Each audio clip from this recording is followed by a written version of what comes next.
ఎప్పుడైనా ఓ మంచి గ్రాఫ్‌ని క్రియేట్ చేయటం కష్టం అనుకుంటారు జనాలు. క్రియేట్ చేయడానికి ఎంత కష్టపడాలో, అది పడిపోకుండా దాన్ని అలానే మెయింటైన్ చేయడానికి కూడా అంతే కష్టపడాలి. గ్రాఫ్‌లో గ్రోత్ చూపించడం కూడా అంతే ఇంపార్టెంట్ అండోయ్! ఈ విషయాన్ని లోకనాయకుడికి స్పెషల్‌గా చెప్పాలా ఏంటి? 2024 గ్రాఫ్‌ని 2025లో రేస్ చేసే పనిలో ఉన్నారు కమల్. మరది సాధ్యమేనా? కల్కి సినిమా ఇచ్చిన జోష్‌లో ఉన్నారు కమల్ హాసన్. ఎప్పుడూ ఏదో ఒక సినిమా రిలీజ్ అవుతూ ఉంటే, ఒకటి కాకపోయినా ఒకటైనా క్లిక్ అవుతుంటే, రన్నింగ్‌లో ఉన్న మిగిలిన సినిమాల్లో ఓ ఉత్సాహం కనిపిస్తుందని నమ్ముతున్నారు Kamal.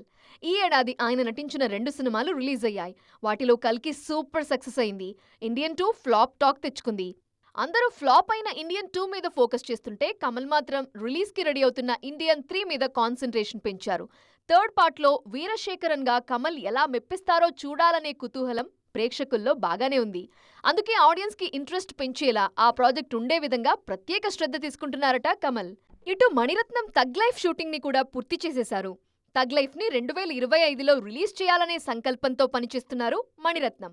2025లో thug life and Indian 3 release guarantee. వాటి ప్రమోషన్లు చూసుకుంటూనే కల్కి 2 కోసం నాగశ్విన్ కాల్ షీట్లు కావాలంటే ఇవ్వాల్సుంటుంది లోకనాయకుడు. ప్రస్తుతం తలైవర్ రజనీకాంత్ కూలీ సినిమాతో బిజీగా ఉన్న లోకేష్ కనగరాజ్ నెక్స్ట్ విక్రమ్ సీక్వెల్ చేస్తారనే ప్రచారం జోరుగా సాగుతోంది. సో కల్కి 2, విక్రమ్ 2 సినిమాల షూటింగ్లు, రిలీజ్లు అటు ఇటుగా ఒకే సమయంలో ఉండొచ్చు అన్నది ఇప్పుడు కోలీవుడ్లో వైరల్ న్యూస్.